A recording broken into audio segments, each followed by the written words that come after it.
Hello नमस्कार दोस्तों, हमारे YouTube channel Kataria classes Sikar में आपका स्वागत है। आज इस कंटेंट में हम चर्चा करने वाले हैं सोल्डरिंग की। सोल्डरिंग प्रक्रिया क्या है और सोल्डरिंग प्रक्रिया में प्रयुक्त होने वाले उपकरण और अवयवों के बारे में बात करेंगे। तो सोल्डरिंग प्रक्रिया को समझने के लिए हमारे वीडियो को शुरू से अंत तक जरूर देखें और हमारे चैनल को सब्सक्राइब कर लें। तो आइए दोस्तों, बात करते हैं सोल्डरिंग प्रक्रिया की। सोल्डरिंग प्रक्रिया क्या है? सोल्डरिंग प्रक्रिया क्या है? जब किसी दो धातुओं के तारों को या फिर एक ही धातु के तारों को किसी तीसरी धातु के द्वारा जोड़ा जाता है तो वो प्रक्रिया सोल्डरिंग कहलाती है।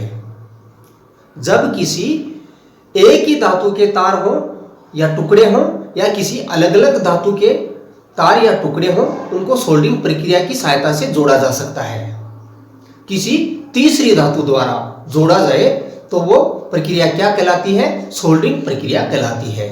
और सोल्डरिंग में प्रयुक्त होने वाली तीसरी धातु को क्या कहते हैं दोस्तों? फिलर धातु कहते हैं। सोल्डरिंग या फिर फिलर धातु, जो तीसरी धातु प्रयुक्त होती है सोल्डरिंग प्रक्रिया में जोड़ने में, उसको क्या कहते हैं? फिलर धातु, फिलर या फिर सोल्डर, फिलर या फिर सोल्डर कहा जाता है। तो ये थी सोल्डरिंग प्रक्रिया। और सोल्डरिंग प्रक्रिया में प्रयुक्त होने वाले उपकरण और अवयव कौन कौन से हैं, तो उनके अपन चर्चा करते हैं दोस्तों। सर्वप्रथम सोल्डर।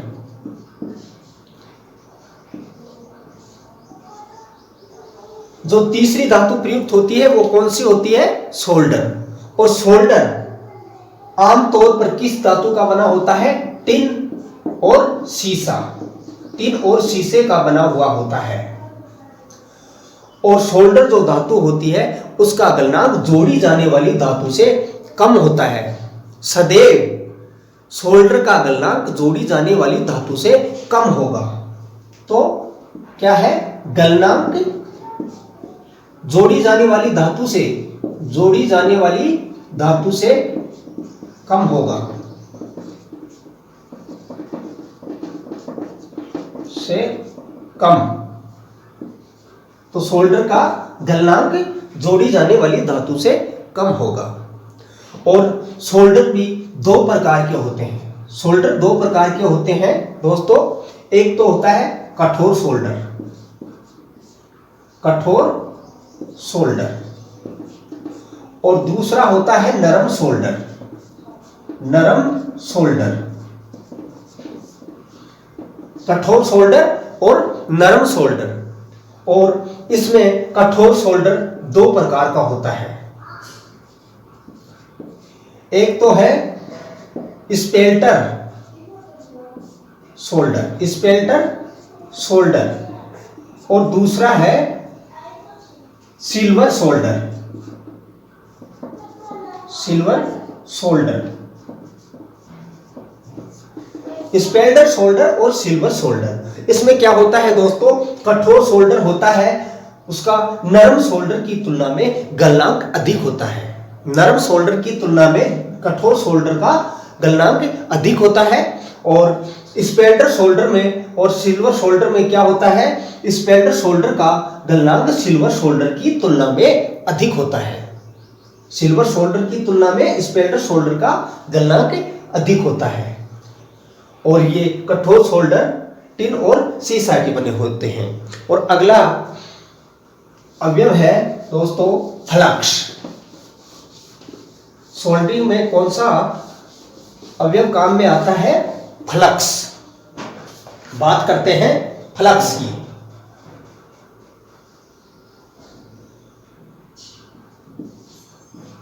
फ्लक्स,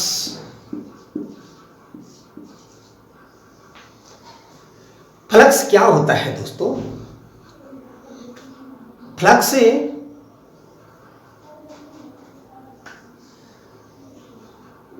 फ्लक्स क्या है? सोल्डरिंग प्रक्रिया में सहायक होता है। सोल्डरिंग प्रक्रिया में सहायक होता है और जोड़ी जाने वाली धातु पे ये चूर्ण या फिर लेई के रूप में काम में लिया जाता है। चूर्ण या लेई के रूप में काम में लिया जाता है फ्लक्स को। और जोड़ी जाने वाली धातु में ये बहुत सहायक होता है दोस्तों। ये तो फ्लक्स क्या है दोस्तों, फ्लक्स चूर्ण या लेई के रूप में होता है। और फ्लक्स का चयन किस प्रकार से किया जाता है, जो जोड़ी जाने वाली धातुओं के आधार पर, जोड़ी जाने वाली धातुओं के आधार पर फ्लक्स का चयन किया जाता है। और फ्लक्स कितने प्रकार का होता है, फ्लक्स दो प्रकार का होता है। फ्लक्स दो प्रकार का होता है, एक तो कोरोसिव फ्लक्स, कोरोसिव फ्लक्स। तो कोरोसिव फ्लक्स क्या होता है, इसमें अम्ल या क्षार की मात्रा जिसमें होती है वो कोरोसिव फ्लक्स कहलाता है। जिस फ्लक्स में अम्ल और क्षार की मात्रा होती है वो कोरोसिव फ्लक्स कहलाते हैं। और एक होता है नॉन कोरोसिव फ्लक्स, नॉन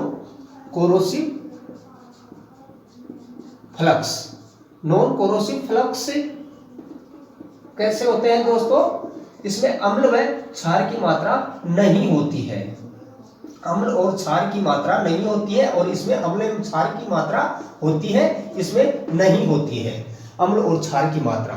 और ये कोरोसिव फ्लक्स कौन कौन से होते हैं दोस्तों, ये हाइड्रोक्लोराइड एसिड है, जैसे हाइड्रोक्लोराइड एसिड है, और क्लोराइड है, अमोनियम क्लोराइड एसिड है, हाइड्रोक्लोराइड एसिड और अमोनियम क्लोराइड एसिड, ऐसे होते हैं कोरोसिव फ्लक्स।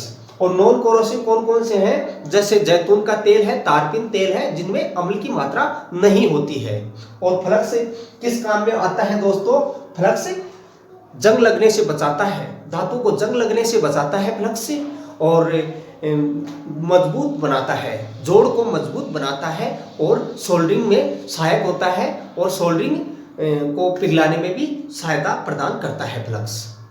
और तो ये हो गए कोरोसिव फ्लक्स और नॉन कोरोसिव फ्लक्स, दो प्रकार के। और ये कोरोसिव फ्लक्स में एक खामी होती है, ये धातु को क्षति भी पहुंचाता है दोस्तों, जोड़ी जाने वाली धातु को क्षति पहुंचाता है और जोड़ पे लगा हुआ भी रह जाता है। कोरोसिव फ्लक्स जोड़ी जाने वाली धातु को क्षति पहुंचाता है और ये जोड़ पे लगा रह जाता है। और नॉन कोरोसिव फ्लक्स है जो धातु को क्षति पहुंचाए बिना धातु पे लगा भी नहीं रहता है, ये धातु से अलग हो जाता है नॉन कोरोसिव फ्लक्स। तो ये हो गया फ्लक्स। और फ्लक्स के बाद में बात करते हैं अपन दोस्तों सोल्डरिंग आयरन की। सोल्डरिंग आयरन भी एक अवयव है सोल्डरिंग प्रक्रिया में काम आने वाला दोस्तों। तो तीसरा हो गया सोल्डरिंग आयरन।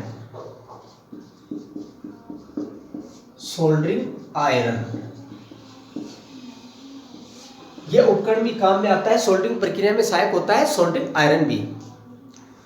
और सोल्डरिंग आयरन ये भी कम गलनांक होता है इसका, बहुत ही, ये सोल्डरिंग आयरन में प्रयुक्त होने वाली धातु का गलनांक बहुत कम होता है। और सोल्डरिंग आयरन भी 4 प्रकार के होते हैं। कितने प्रकार के होते हैं? 4 प्रकार के होते हैं। एक तो हो गया हैचेट सोल्डरिंग आयरन, और दूसरा है दोस्तों कार्टिज सोल्डरिंग आयरन,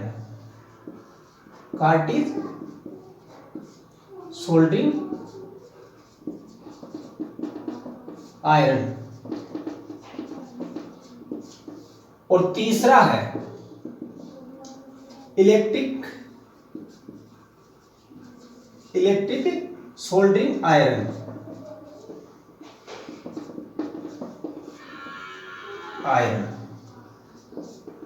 और चौथा है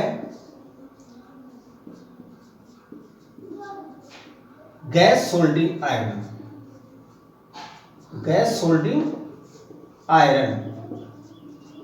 तो इस तरह से 4 प्रकार के हो गए सोल्डरिंग आयरन। कौन कौन से? Hatchet soldering iron, cartridge soldering iron, electric soldering iron, gas soldering iron.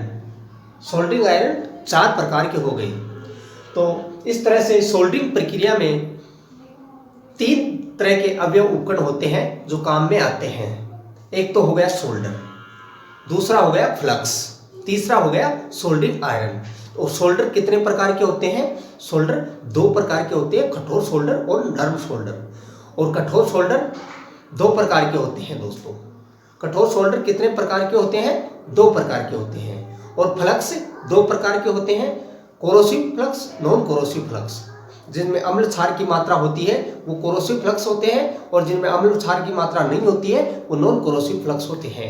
और सोल्डरिंग आयरन 4 प्रकार के होते हैं, hatchet soldering iron, cartridge soldering iron और electrical soldering iron, gas soldering iron. इस तरह से ये अवयव हो गए सोल्डरिंग प्रक्रिया में काम आने वाले, सहायता करने वाले। और ये होगी सोल्डरिंग प्रक्रिया। 2 धातुओं को जैसे जोड़ते हैं किसी तीसरी धातु के द्वारा तो वो सोल्डरिंग प्रक्रिया कहलाती है। और सोल्डरिंग प्रक्रिया में प्रयुक्त होने वाला जो तीसरी धातु होती है वो क्या कहलाती है? फिलर कहलाती है, फिलर या फिर सोल्डर। तो इस तरह से आज के इस कंटेंट में हमने सोल्डरिंग प्रक्रिया को अच्छे तरीके से समझाने की कोशिश की दोस्तों। तो हमारा वीडियो पसंद आया होगा आपको, तो हमारे वीडियो को शेयर करें, लाइक करें, कमेंट करें और हमारे चैनल को सब्सक्राइब कर लें।